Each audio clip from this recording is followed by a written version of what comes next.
Maandiko yetu ya msingi ya somo yanatoka kwenye kitabu cha Mhubiri sura ya 4 mstari wa 9 mpaka wa 12.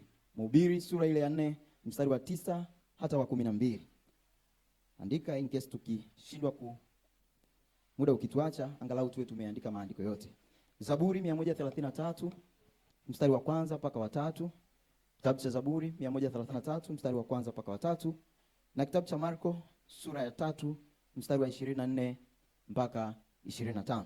Kitabu cha Marko sura ile ya 3 mstari wa 24 hata wa 25. Nikuombe msomaji wangu nisomee maandiko haya manne chapchapu ili tupate uelewa tu wa nini tunapaswa kujifunza na kule ambako tutaelekea jioni ya leo. Mhubiri sura ya 4 9 12 mpaka 12. Neno la Mungu linasema, afadhali kuwa wawili kuliko mmoja. Anasema afadhali kuwa wawili kuliko mmoja. Kwa nini? Maana wapata ijara njema kwa kazi yao. Anasema maana wapata ijara njema kwa kazi yao. Kwa maana wakianguka, anasema kwa maana wakianguka hawa wawili, mmoja wao atamuinua mwenzake. Lakini ole wake aliye peke yake. Anasema ole wake aliye peke yake aangukapo, kwa sababu akianguka wala hana mwingine wa kumuinua. Hata kuwa na mwingine wa kufanya nini? Wa kumuinua. Tena wawili wakilala pamoja. Anasema wawili wakilala pamoja, hapo watapata moto. Lakini mmoja aliye peke yake. Anasema lakini mmoja aliye peke yake tu awezaje kuona moto? Anasema awezaje kuona moto? Hata ikiwa mtu aweza kumshinda yule aliye peke yake. Hata mtu aweza kumshinda yule aliye peke yake. Wawili watampinga. Wala kamba ya nyuzi 3. Anasema kamba ya nyuzi 3 haikatiki upesi. Haifanyi nini? Haikatiki upesi. Haleluya. Amina. Anasema kamba ya nyuzi 3 haifanyi nini? Haikatiki upesi. Twende Yohana 17:21. Yohana 17:21. Neno la Mungu linasema, ndio, wote wawe na umoja. Anasema wote wawe na umoja kama wewe Baba ulivyo ndani yangu. Anasema kama wewe Baba ulivyo ndani yangu, nami ndani yako. Hao nao wawe ndani yetu. Ili ulimwengu upate kusadiki ya kwamba wewe ndiwe uliyenituma. Haleluya. Anasema anatuombea sisi kanisa tuwe na umoja kama yeye na Baba walivyo wamoja. Haleluya.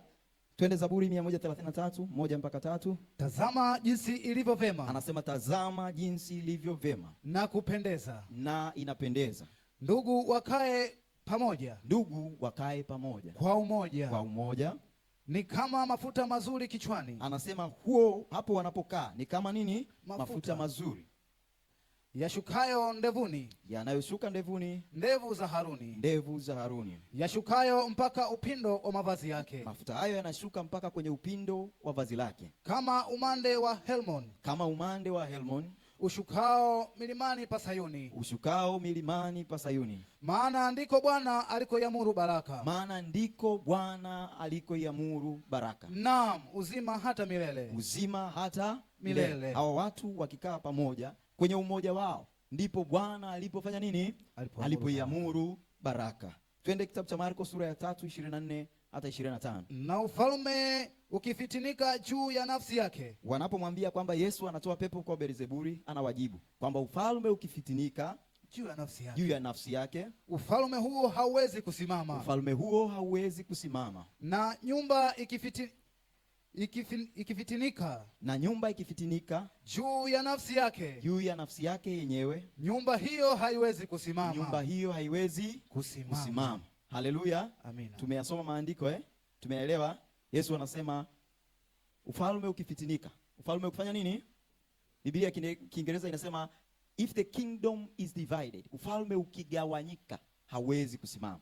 Anasema kama nyumba ikigawanyika juu yake yenyewe haiwezi kusimama. Haleluya. Hayo ndio maandiko yetu ya somo. Tutajifunza, somo letu lina msingi kwenye maswali makuu matatu. Ni ipi nafasi ya umoja ndani ya kanisa la leo? Ni ipi nafasi ya umoja kwenye kanisa la leo? Swali letu la kwanza. Lakini swali la pili ni vipi viashiria vya umoja ndani ya kanisa? Vipi viashiria vinaweza kukuonyesha kwamba kanisa hili au taasisi hii ina umoja. Swali la pili. Swali la tatu, vipi ni vikwazo vya umoja? Nini kinaweza kuondoa umoja ndani ya kanisa? Lakini swali la tatu ni zipi faida za umoja kwa kanisa la leo? Zipi faida za umoja kwa kanisa la leo? Kwa hiyo tutakapomaliza kujifunza tutakuwa tumejibu maswali yote manne. Haleluya. Twende kwenye utangulizi wetu wa somo.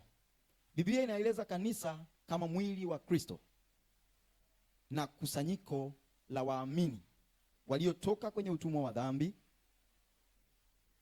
ili kutawala pamoja na Kristo. Biblia inalielezea kanisa kama mwili, kama kusanyiko la waamini, Biblia inalielezea kanisa kama kusanyiko la waamini, an assembly of believers, walioitwa watoke kwenye dhambi ili waingie kwenye ufalme wa Mungu na kutawala pamoja na Kristo. Haleluya. Neno la Kigiriki linalotumika kuelezea kanisa, neno la Kiyunani ni eklesia. Neno eklesia linamaanisha mkusanyiko wa waamini. Mkusanyiko wa waamini. Kwa hiyo kwa Kiyunani neno linalotumika kuelezea kanisa ni eklesia, likimaanisha mkusanyiko wa waamini au mkusanyiko wa walioitwa, an assembly of the called out, mkusanyiko wa walioitwa. Msisitizo kwenye neno eklesia hauko kwenye kanisa kama jengo. Kwa hiyo tunapotafsiri neno kanisa, msingi au msisitizo hauko kwenye kanisa kama jengo, uko kwenye mkusanyiko wa waamini, uko kwenye mkusanyiko wa waamini unaotokana na umoja wa imani, Kwa hiyo unapofikiri juu ya kanisa ufahamu kwamba ni mkusanyiko wa waamini, mkusanyiko wa walioitwa, nao wameunganishwa kwenye umoja wa imani. Haleluya. Tuko pamoja hapo? Mungu anapolianzisha kanisa, alipopanga kulianzisha kanisa, alikusudia liwe mkusanyiko wa waamini wenye vipawa na karama tofauti, wanaolenga kutimiza kusudi moja na la kuleta utawala wake duniani. Bwana Yesu asifiwe. Mungu alipokusudia kuanzisha kanisa, alikusudia kuanzisha kusanyiko la waamini wenye vipawa na karama na hali tofauti, lakini wenye imani moja na nia moja ya kuleta utawala wake duniani. Haleluya. Alikusudia kanisa liwe mfano wa mwili mmoja wenye viungo vingi vilivyoshikamana katika utendaji ili kuleta matokeo tarajiwa. Tuko pamoja? Mungu alikusudia kanisa liwe kama mwili ulio na viungo vingi vinavyotenda kazi tofauti, lakini vinashirikiana pamoja ili kutimiza lengo lililotarajiwa. Somee Wakolosai sura ya 1 mstari wa 13 mpaka wa 14. Wakolosai sura ya 1 mstari wa 13 mpaka wa 14. Anasema, naye alituokoa katika nguvu za giza, akatuhamisha na kutuingiza katika ufalme wa mwana wa pendo lake, ambaye katika yeye tuna ukombozi, yani msamaha wa dhambi. Alituhamisha, akatutoa kwenye ufalme wa giza, akatuleta na kutuweka kwenye ufalme wa mwana wa pendo lake. Haleluya. Somee waraka wa kwanza wa Petro 2:9 mpaka 10. Waraka wa kwanza wa Petro 2:9 mpaka 10. Ndio.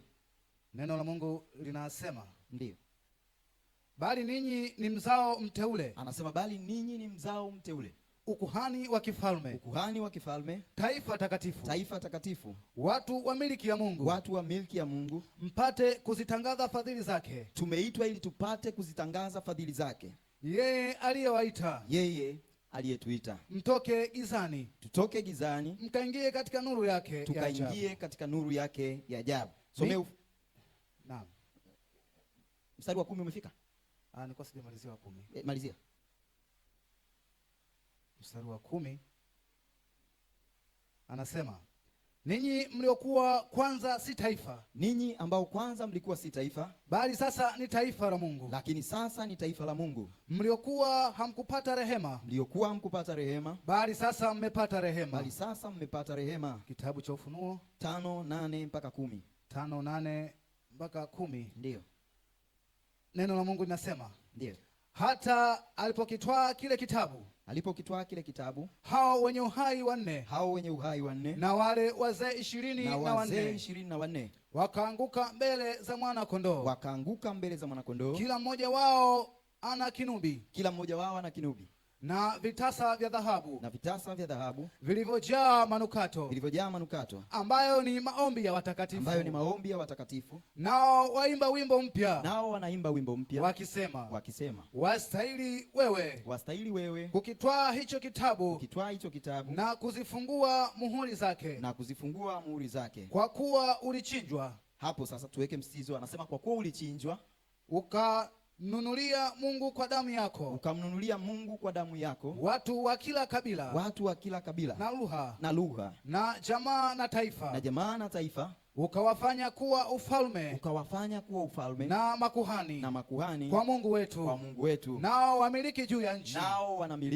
juu ya nchi. Bwana Yesu asifiwe. Amina. Yote niliyoyazungumza kwenye utangulizi tunayoona hapa. Mungu alituita tutoke kwenye ufalme wa giza, akatuingiza kwenye ufalme wa mwana wa pendo lake. Sawa? Alituchagua sisi na akatufanya kuwa ufalme na makuhani wa Mungu ili tutawale. Ili tufanye nini? Tawale. Hivyo basi unapopata picha ya kanisa au unapofikiri juu ya kanisa, fikiri kwamba ni kusanyiko la waamini walioitwa. Kazi yao ni kutawala pamoja na Kristo. Kazi yao ni kuleta ufalme wa Mungu duniani. Bwana Yesu asifiwe. Tuko pamoja eh? Tusome Warumi 12:4. Kitabu cha Warumi sura ya 12 mstari wa 4. Neno la Mungu linasema, ndio, kwa kuwa kama vile katika mwili mmoja ndio tuna viungo vingi, wala viungo vyote havitendi kazi moja. Anasema kwa kuwa kama tulivyo na mwili wenye viungo vingi, na viungo hivyo havitendi kazi moja. Hivyo hivyo na sisi tulio wengi, ndio, tu mwili mmoja katika Kristo. Sisi tulio wengi ni mwili mmoja katika Kristo. Na viungo kila mmoja kwa mwenzake. Tufahamu hayo kwamba sisi tu mwili mmoja katika Kristo, na sisi ni viungo kila mmoja kwa mwenzake. Basi kwa kuwa tuna karama zilizo mbalimbali, anasema kwa kuwa tuna karama zilizo mbalimbali, kwa kadri ya neema mliopewa. Ikiwa unabii, tutoe unabii kwa kadri ya imani. Ikiwa huduma, tuwemo katika huduma yetu. Mwenye kufundisha, katika kufundisha kwake. Mwenye kuonya, katika kuonya kwake. Mwenye kukirimu, kwa moyo mweupe. Mwenye kusimamia kwa bidii. Mwenye kurehemu kwa furaha. Unaweza kuishia hapo tu, lakini utasoma mpaka mstari ule wa 8. Bwana Yesu asifiwe. Amina. Paulo analieleza kanisa kama mwili mmoja, kama viungo kwenye mwili mmoja. Hamaanishi kanisa ni viungo vinavyofanana, ni viungo tofauti vinavyounda mwili mmoja. Anaeleza kwamba pana tofauti ya karama na vipawa, lakini mwili ni mmoja. Bwana Yesu asifiwe. Amina. Twende tukatafsiri neno umoja. Neno umoja kwa Kiebrania linatumika neno achdat. Achdat linaelezea nadharia ya vitu au vipande au viungo tofauti kuja pamoja. Achdat inaelezea nadharia ya vitu au vipande au viungo tofauti kuja pamoja ili kuunda kitu kimoja kamili. Viungo mbalimbali, vipande tofauti vinapounganika na kuunda kitu kimoja kamili, ndiyo maana ya umoja. Haleluya. Amina. Kwa neno hili linatokana na mzizi echad unaomaanisha moja. Kwa hiyo umoja haumaanishi watu wote watakuwa sawa au karama zote zitakuwa sawa. Ni uwezekano wa karama tofauti, wa watu wenye hali tofauti na neema tofauti kuja pamoja na kuunda kitu kimoja kilicho kamili. Tumeelewana eh? Kwa hiyo ukisikia umoja haimaanishi hawa wote ni mtu mmoja au wana akili moja. Hapana. Ni watu tofauti, ni muunganiko wa vitu tofauti kuja pamoja.